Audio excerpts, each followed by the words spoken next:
నాకు తెలిసి మచిలీపట్నం చరిత్రలో ఇది మంచి మెజార్టీ అని అనుకుంటాను. నాకు తెలిసి ఇంత గొప్ప తీర్పు ఇచ్చినటువంటి ప్రజలకి నా హృదయపూర్వక ధన్యవాదాలు తెలియజేస్తా ఉన్నాను.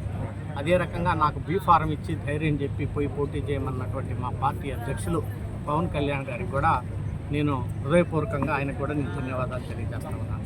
అదే రకంగా మా పార్ట్నర్స్ అయినటువంటి చంద్రబాబు నాయుడు గారికి అలాగే మోడీ గారికి కూడా నేను ధన్యవాదాలు తెలియజేస్తా ఉన్నాను. అందరు కలిసి ఒక అన్నదమ్ముల్లాగా మంచి విజయం సాధించాం.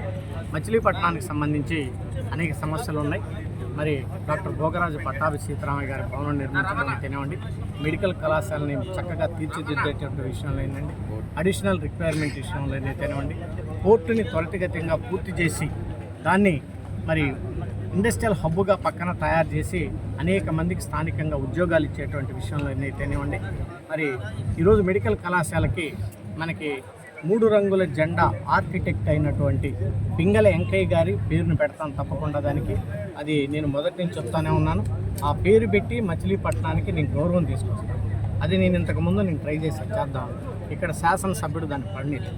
సో ఆయన దరిద్రం పోయింది కాబట్టి ఇప్పుడు డెవలప్మెంట్ యాక్టివిటీస్ విషయంలో నాకు అందరు సహకరిస్తారు కాబట్టి నేను అనుకున్నటువంటి డెవలప్మెంట్ యాక్టివిటీస్ అన్నింటిని కూడా నేను తప్పకుండా చేస్తాను.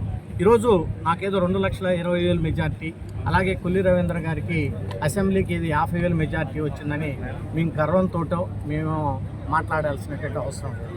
కానీ ఇక్కడ శాసనసభ్యుడు చేసినటువంటి అరాచకాలకి ప్రజలు ఏం చెప్పారంటే దాన్ని మనం గెలుపు ఓటములు అనేది జనరల్గా సహజం.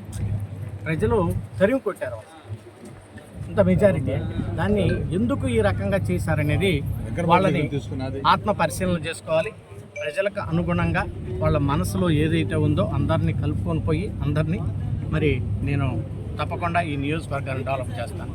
స్థానికంగా నా ఎంట ఉండి నడిపించినటువంటి అన్న బండి రామకృష్ణ గారు అయితేనేవ్వండి, మిగిలిన పెద్దలందరూ అయితేనేవ్వండి, వాళ్ళందరికీ కూడా నా హృదయపూర్వక ధన్యవాదాలు తెలియజేస్తాను.